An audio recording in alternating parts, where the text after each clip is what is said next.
truly understand the history of Rawstyle, we have to go back to the early 2000s, the birth of Hardstyle, a genre typically ranging between 140 and 150 beats per minute. At that time, Hardstyle was characterized by its heavy use of reverse bass, screeches, and chopped vocals. Its roots can be traced back to hardcore and gabber from the 90s, combined with influences from the more melodic and slower sounds of trance. Let me kick bass in your face. 1, 2, 3, 4. Everybody to the floor. 5, 6, 7, 8. Let me kick bass in your face. Today, this sound is experiencing a revival under a new name, hard techno. In reality, it's simply another fusion of 20-year-old elements from early hardstyle, blended with classic techno components, such as rhythmic percussion, marketed with black outfits and fueled by TikTok hypes. But that would be a topic for another video. If you want to learn more about the history of early hardstyle and hardstyle in general, make sure to check out my video about the history of hardstyle. And who knows, maybe this video will even get a redone version soon. Origins of Rawstyle. Every piece of music is built on something that came before it. The evolution of new subgenres doesn't happen overnight. It's a smooth, flowing process. That's why it's so hard to point to one single track as the starting point. But there are songs that laid the foundation for the sound we know today. To bring you real deep dive scene knowledge, I had the chance to interview a true hardstyle legend, DJ Thera, founder of the legendary label Theracords. Theracords, music produced from the heart. For me, even in the early days of hardstyle, there were already many tracks that had a very raw feel, brutal gated kicks or heavy-hitting reverse bass lines. To me, that already marked the beginning of what we now call raw hardstyle. Some examples that come to mind: High Voltage, Bombs Away,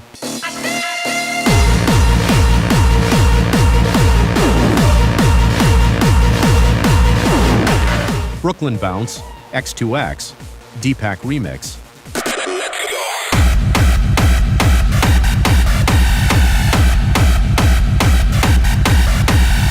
Brennan Hart, Hard State Channel,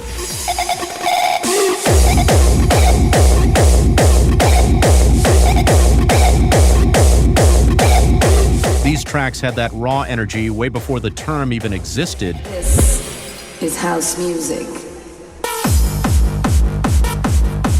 We are still in the early 2000s, around 2002 to 2004. This era is known as early hardstyle, a time when the kicks were still heavily influenced by hard trance and hardcore. What's inside of you?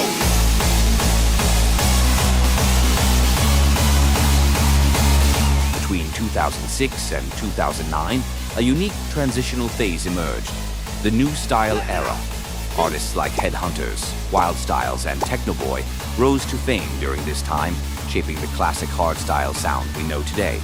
With emotional melodies and pitch-shifting kicks, it was the calm before the storm, before hardstyle split into two major directions, euphoric and rawstyle. But even back then, there were pioneers like Crypsis and Zatox, who injected a raw edge into the scene.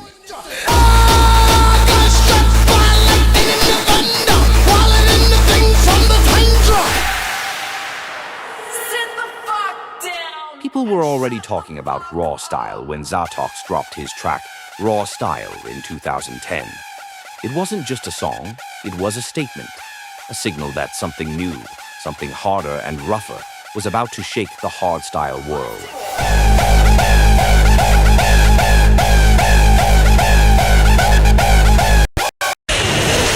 Theracords. But wait, DJ Thera has something important to add.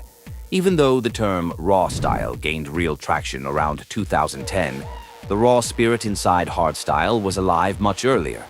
Thera explains, Later in 2011, Theracords released the trilogy Make Raw Not War, a clear declaration that rawness wasn't just a trend, but part of hardstyle's DNA from the very beginning, long before anyone officially labeled it Rawstyle.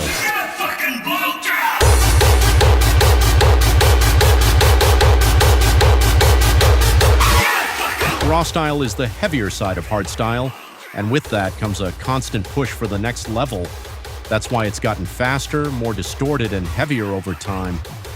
Producers are always testing the limit, And honestly, that's exactly what keeps things exciting.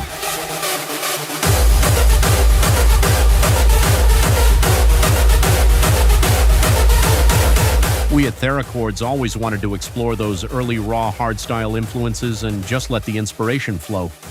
The more unique and different, the better.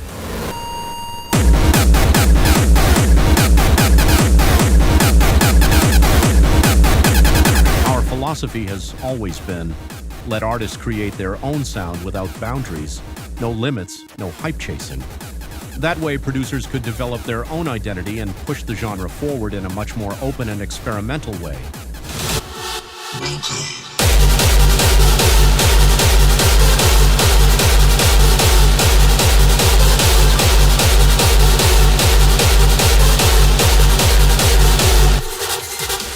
I've always seen hardstyle as a fusion of trance and hardcore. For me and for Delete, early hardstyle was always the main influence. Back in 2008 to 2010, euphoric hardstyle dominated the scene, raw barely got played. But music moves in waves, from light to heavy and back again. When things get too soft, people crave something harder, and vice versa. Rawstyle. The evolution begins. Different artists, labels, and sounds push the scene into a new era, all aiming for more hardness, character, and identity. Rawstyle didn't come from a single source. It was a parallel evolution.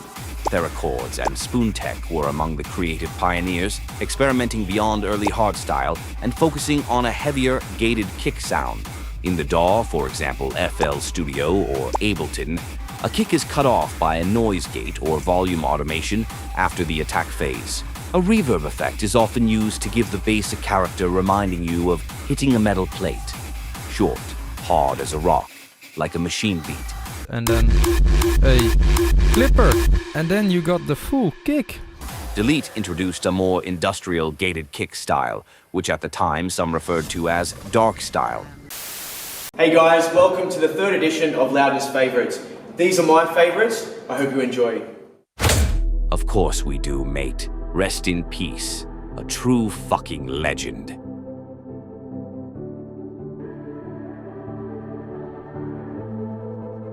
Legends never die when the world is calling you. Can you hear them screaming out your name? Legends never die, they become a part of you. Every time you bleed for reaching greatness, relentless you survive. And now a few classics to honor his life's work and everything he brought to the scene. Everybody's a suspect!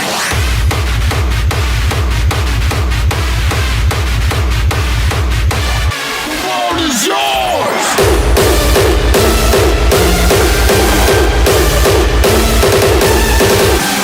Just do it!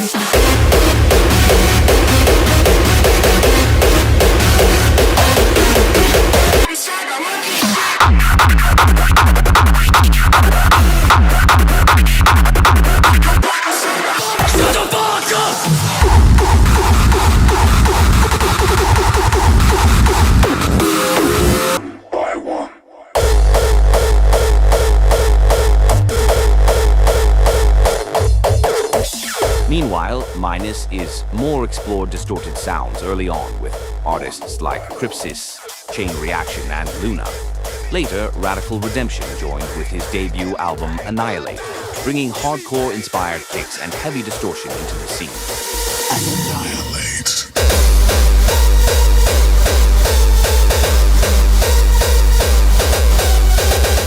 Around 2010, raw kicks, screeches, and anti-climax drops became more common, especially from Randy, B-Front, Zany, Adaro, Alpha 2, and Zatox. The sound became slightly harder, but still remained somewhat mainstream compatible. The scene started to split between a classic raw approach and a push towards more extreme innovation. A great example of this kind of hardstyle is the track Zany and Randy, featuring Nikita, Son of Torture. It features vocals that are accessible enough for the mainstream,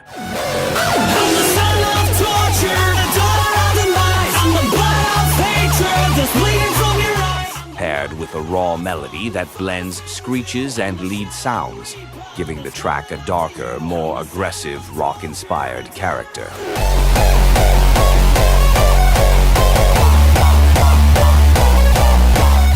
The kick is a classic new-style hardstyle kick, not too harsh, but also not as old-school as a gabber or early hardstyle kick. At the time, it was considered modern and, in terms of intensity, could be compared to a rock track. It's not a generic pop song, but it's also far from being a death metal track. For now, check out our latest weapon. Straight from the jungle, we bring you Bolivia.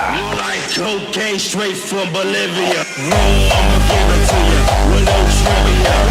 Like cocaine straight from Bolivia. Guns for Hire, a raw hardstyle duo consisting of Adaro and Randy, began promoting themselves with robbery masks and a mafia-inspired aesthetic. This branding marked another milestone in bringing the raw genre closer to the mainstream.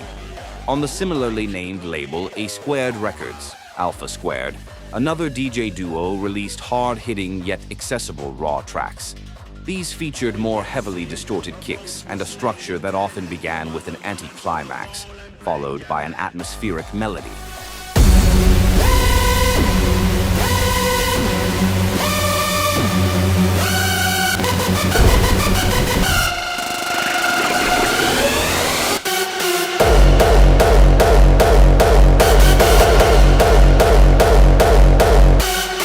Around 2014, this build-up became the standard format for raw hardstyle. In contrast to this new direction, traditional hardstyle, heavily influenced by trance, followed a more predictable structure. The melody would typically be developed during the break, leading into the climax where the kick and melody came together. A2 Records presents Digital Punk Unleashed. A2 Records is a sub-label of Scantraxx, one of the biggest hardstyle labels in the world. A key platform for promoting the emerging Rawstyle subgenre was the podcast Digital Punk Unleashed. Hosted by the producer and DJ Digital Punk, the show featured the latest releases and quickly became an important outlet for bringing raw hardstyle to a wider audience. It played a major role in spreading the sound into the mainstream, and the podcast is still running to this day. Do you also get that wave of nostalgia when you hear that iconic intro? A2 Records presents Digital Punk Unleashed.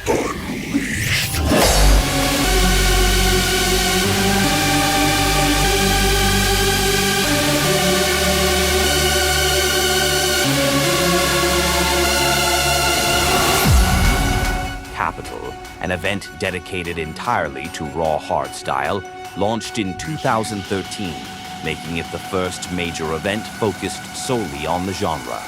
The concept was unique. The stage was placed in the center of the venue and rotated, giving every part of the crowd a front-row experience. Organized by Q-Dance, the event was met with massive enthusiasm and quickly became a staple in the hardstyle scene.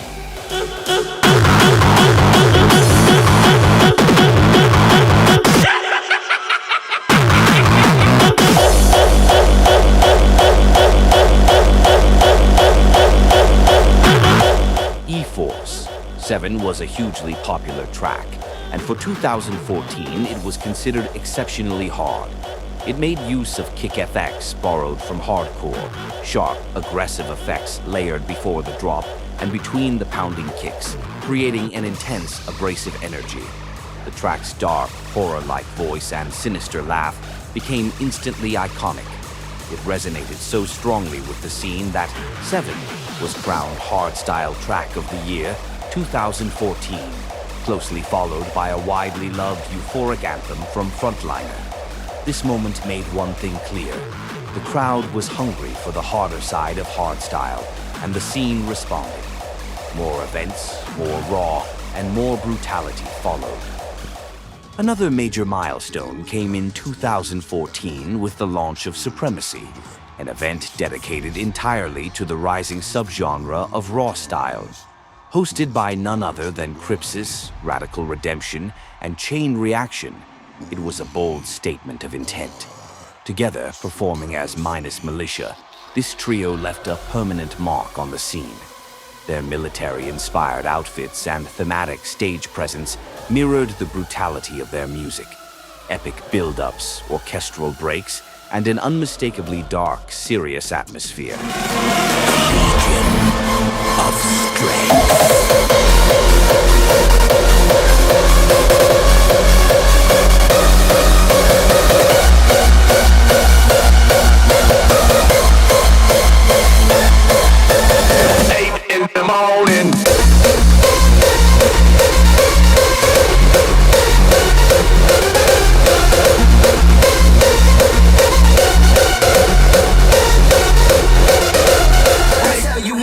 Cocksucker, fuck you, and watch you die on the street, fuck you.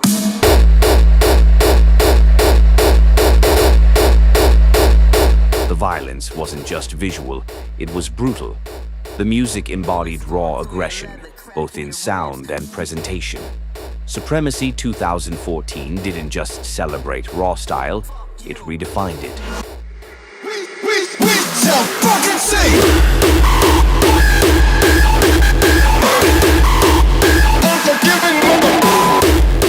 In 2015, Warface released his groundbreaking album, The 9 Circles. The production was handled by Remco, better known as Triax, a hardcore producer who, to this day, still produces tracks for Warface and Deadly Guns. The album was unveiled at Supremacy 2015 and marked another major milestone in the evolution of mainstream Rawstyle. Much like Militia, Warface embraced a brutal, militaristic aesthetic that matched the intensity of the music perfectly. The entire project was executed with a high level of professionalism, and it resonated deeply, shaping an entire youth culture around it. To this day, Warface remains one of the top-tier Rawstyle DJs in the scene. It's a motherfucking move back!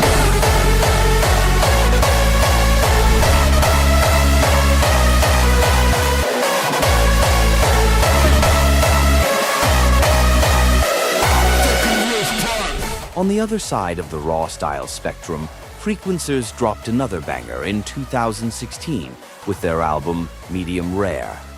The name was a playful nod to Raw, and it summed up their goal, finding that sweet spot right in the middle. Harder kicks, but still paired with catchy melodies and breathtaking atmospheres, the kind of sound made for main stages and epic end shows.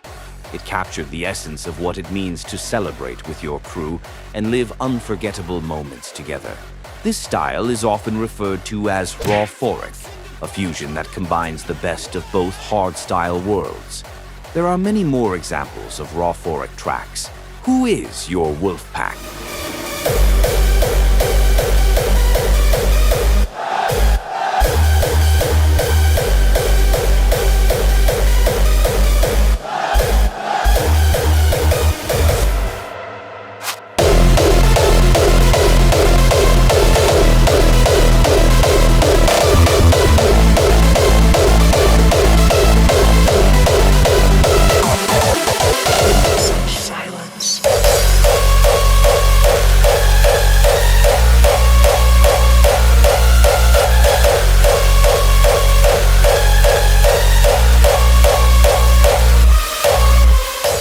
It's common for heavy raw tracks to include a melodic drop at the end, giving the DJ the flexibility to choose which version to play during their set. From the industry.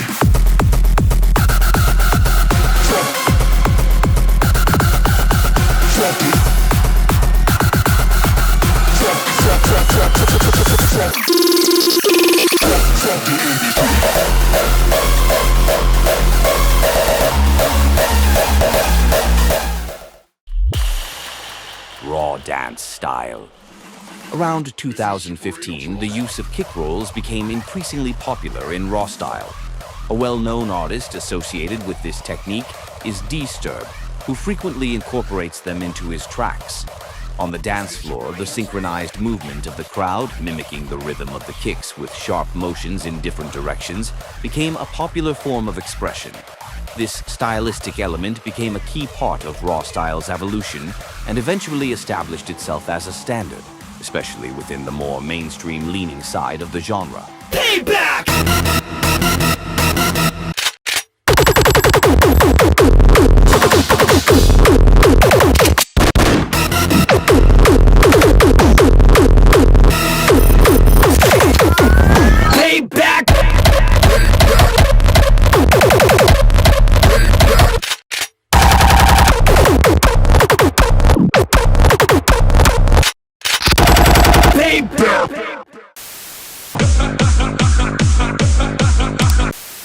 Claplongan is a popular dance style, especially suited to the old-school gated kick raw sound, as represented by labels like Theracords and Spoontech.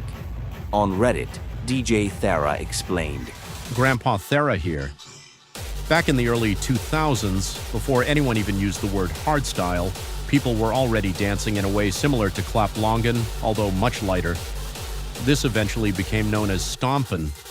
That style stuck around for a while, but with the rise of raw around 2011 to 2012, the dance got heavier, which I definitely noticed while performing on stage, and it earned the nickname Claplongan, as if you could stamp yourself into a collapsed lung. I eventually made a track about it, featuring vocals from MC Ray's Rest in Peace, but later on Sick Mode released his own Claplongan track, which became way more popular. Understandably so, since it was way raw and fit the vibe much better, to be honest, LOL. That track really pushed the name Claplongan into the spotlight.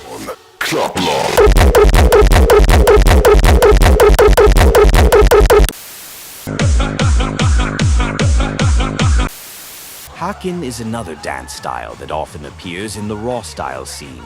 It holds cult status in the Netherlands and has its roots in the 90s gabber scene. The modern backstep Hakkin style is commonly used in Rawstyle because it looks more aggressive and is easier to perform at the slower BPM typical of Rawstyle compared to hardcore. Especially in Australia, dancers have developed their own take on it, often incorporating kick roll-like movements with their legs, creating a unique and evolving style. Want to learn how to Hakkin? Go check out my tutorial playlist. Link is in the description. Rawstyle culture. Rawstyle is a subgenre of hardstyle, with a strong and dedicated community centered in the Netherlands. Because of this, many aspects of Dutch festival culture have become deeply intertwined with the scene.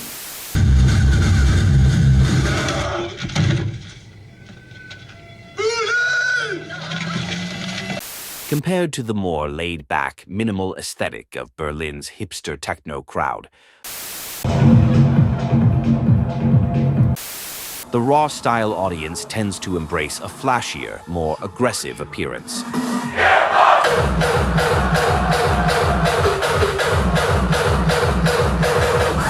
Of course, there's always a spectrum of individuality within the crowd, but at a dedicated Raw event, a certain stereotype often stands out. Broad-shouldered, shirtless, wearing Air Max 90s instead of the Air Max Classic BW shoes favored in the gabber scene. The typical Rawstyle fan sports a modern, athletic haircut, moves with energy, and matches every kick roll with precision thanks to a well-trained physique.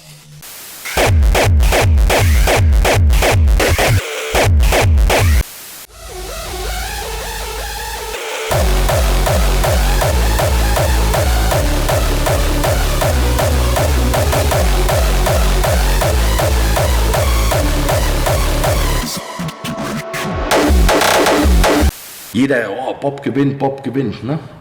So, dann hatte Bob mich gesehen, der hat's ausgebobbt. The women often wear caps, and when they don't, they usually appear styled rather than alternative, unlike the more psychedelic or free-spirited looks seen at Goa festivals or lightly dressed, straight out of the Matrix and stylish-like techno girls. As for the festivals themselves, much like the legendary Thunderdome events, They often include fairground rides. Some stages are even set up inside bumper car arenas, which adds to the raw, carnival-like vibe that defines the atmosphere. You could say that in the Netherlands, Rawstyle has become a genuine part of youth culture, and in many ways it has already entered the mainstream.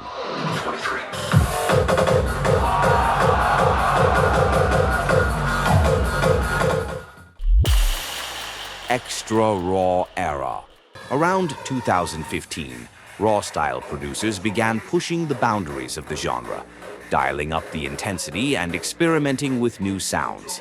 Emerging labels like Gearbox Digital, Spoontech, and Theracords became pioneers of what would come to be known as extra raw, staying true to their gritty underground sound and showing no fear in testing the limits. It's characterized by a slightly higher BPM, with 155 BPM being the standard. Some tracks even push it up to 160 beats per minute, making it noticeably faster than the typical 150 beats per minute found in standard hardstyle. Extra raw at that time was defined by harder, more punishing kicks, often the infamous gated kicks. Unlike the more distorted yet melodic kicks that found a place in mainstream hardstyle, these sounded like wrecking balls, dense, dry, and devastating.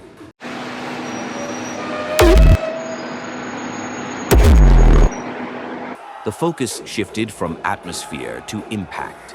Extra raw embraced an experimental edge, with the kick drum taking center stage, the genre's unspoken motto, causing audio damage.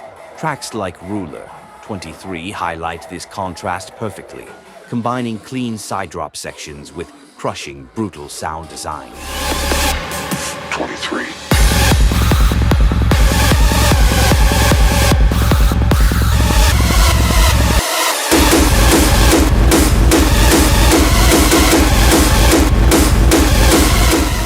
Pinpointing the first extra raw track is tough. It wasn't a single moment, but a movement. A shift led by a tightly knit group of artists who evolved together. Names like Rebellion, Malice, Ruler, Luminite, Encrypta, and Delete were instrumental in shaping the sound early on. They laid the foundation for an entire new wave of producers and became icons of what would grow into Extra Raw's pop culture identity. About to change the whole world with this mic in my hand. Yeah.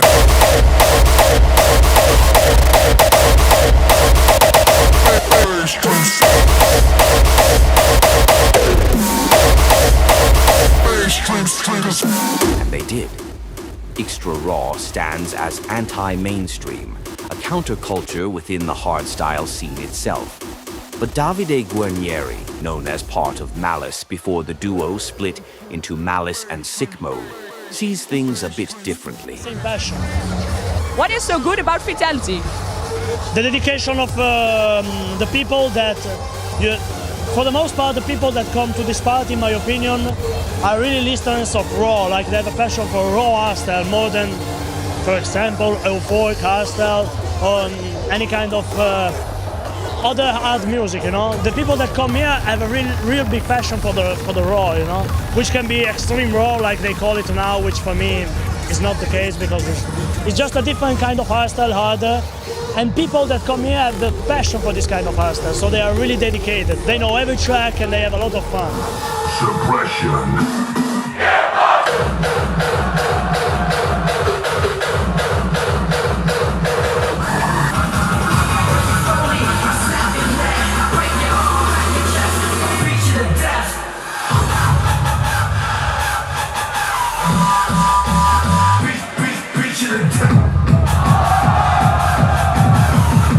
Other legends like Regain and Unresolved played a crucial role in shaping the Extra Raw movement. Their sound leans heavily into distorted kicks, similar to those found in hardcore. With aggressive screeches and an overall high-intensity vibe, their style pushed the genre's boundaries even further.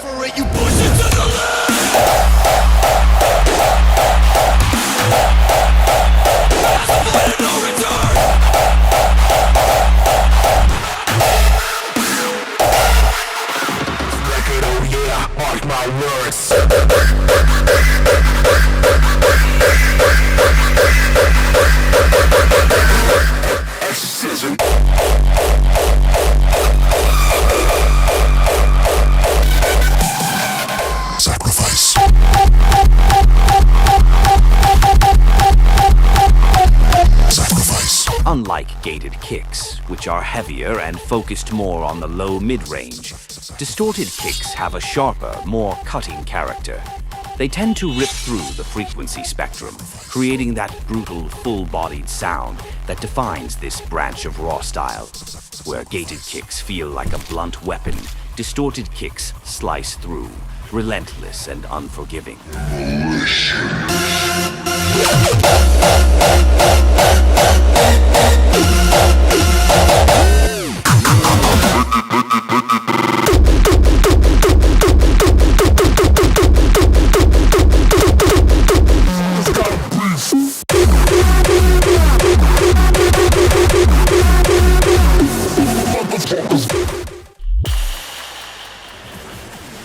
So far, we've witnessed the evolution from the birth of Hardstyle through the rise and transformation of Rawstyle, and now we're entering the era between 2017 and 2019.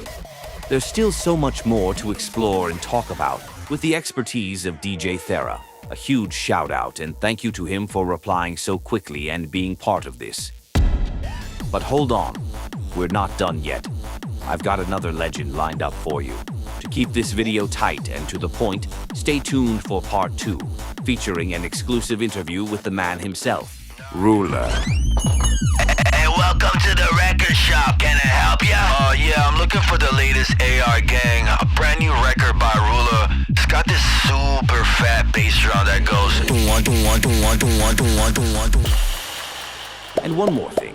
Since I use music in my videos, I can't monetize them. That's why I'm truly grateful for any support, whether through YouTube donations or PayPal. Link is in the comments and description. Don't forget to follow me on SoundCloud, Instagram, and TikTok.